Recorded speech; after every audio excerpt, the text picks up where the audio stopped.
Hei, olen Georgia.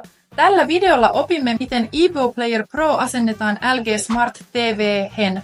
Se on super yksinkertaista, joten seuraa mukana askel askeleelta. Jos sinulla on kysyttävää tai ehdotuksia, voit kirjoittaa ne alla oleviin kommentteihin. Autan mielelläni. Käynnistä ensin LG TV ja paina kaukosäätimen keskellä olevaa Home-painiketta. Siirry aloitusnäytöstä LG Content Storeen. Siirry kohtaan Sovellukset. Oikeassa yläkulmassa näkyy hakupalkki, napsauta sitä. Kirjoita Evo Player Pro, niin näet sovelluksen avautuvan. Jos et löydä sovellusta kaupasta, älä huoli. On toinenkin tapa asentaa sovelluksia, joita ei ole saatavilla.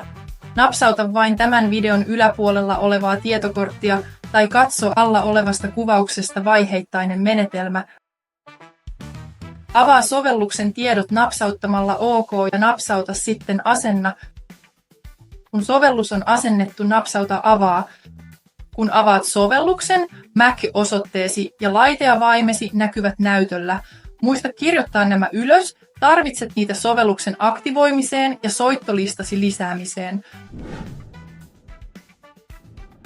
Muista, että Evo Player Pro ei tarjoa soittolistaa, joten sinun on ladattava oma soittolistasi. Ja jos sinulla ei vielä ole sellaista, tutustu kuvauksessa tai ensimmäisessä kommentissa oleviin linkkeihin, joista löydät parhaat soittolistan tarjoajat. Sovellusta voi käyttää ilmaiseksi ensimmäiset 7 päivää, mutta sen jälkeen sinun on aktivoitava se, koska se on maksullinen sovellus.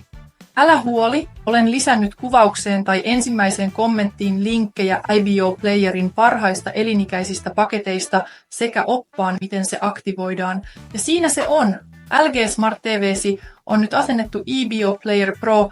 Kiitos paljon katselusta. Jos tämä opas oli hyödyllinen, älä unohda tykätä videosta, tilata lisää oppaita ja jättää kommenttia, jos sinulla on kysyttävää. Nähdään seuraavalla videolla.